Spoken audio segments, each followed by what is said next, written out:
Today I'm in the kitchen making cheese straws. This vintage recipe was originally a way to use up leftover pie dough, a tender, flaky pastry stuffed with cheese and twisted into the perfectly dippable, crowd-pleasing appetizer.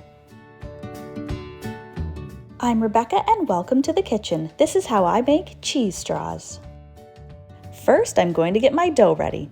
I like to use my food processor for a no-mess, easy way to make pie dough in no time. I'm going to add 2 3/4 cups of all-purpose flour, 3/4 teaspoon of salt, a half a teaspoon of baking powder, and 1 1/2 tablespoons of sugar. Pulse a few times to mix them together. I have 1 cup of cold butter already cut into cubes. With the food processor running on low, I'm going to add the butter through the funnel.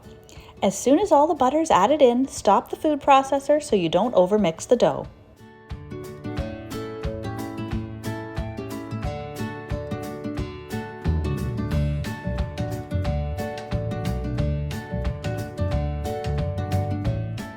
I'm going to mix 6 tablespoons of cold water, a half a tablespoon of vinegar, and 1 egg in a small pourable cup.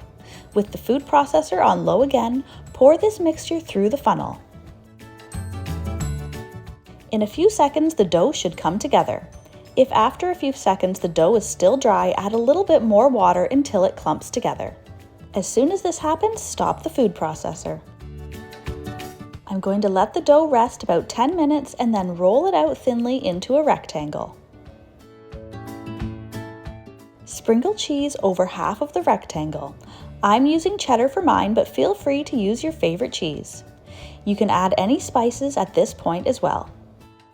For my cheddar, I'm going to sprinkle over a little bit of paprika, but if you're using something like mozzarella, you might opt for a little garlic and oregano.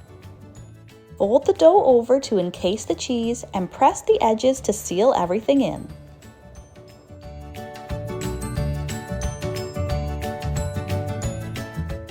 Fold the dough again in the opposite direction and roll the dough out into a long rectangle.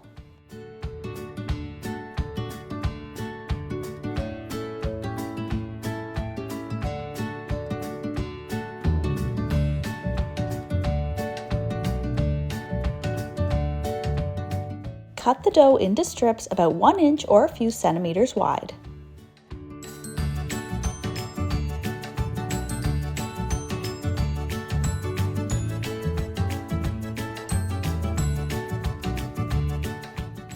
Twist the strips and then press each end onto a lined baking sheet to keep it from untwisting. Bake in a preheated 425° Fahrenheit oven for 8 to 10 minutes, or until crisp and golden. These twists are perfect just as they are, but I like to serve them with a warm garlic tomato dip. To make this simple dip, I'm going to preheat a pan on medium heat with a tablespoon of oil in the bottom. I'm going to add in 3 to 4 cloves of minced garlic and cook until it just starts to color.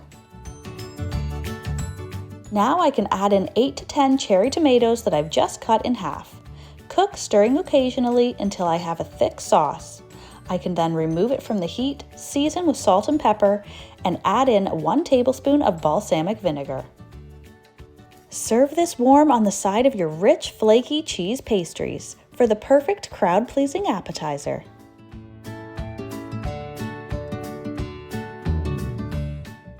Enjoy!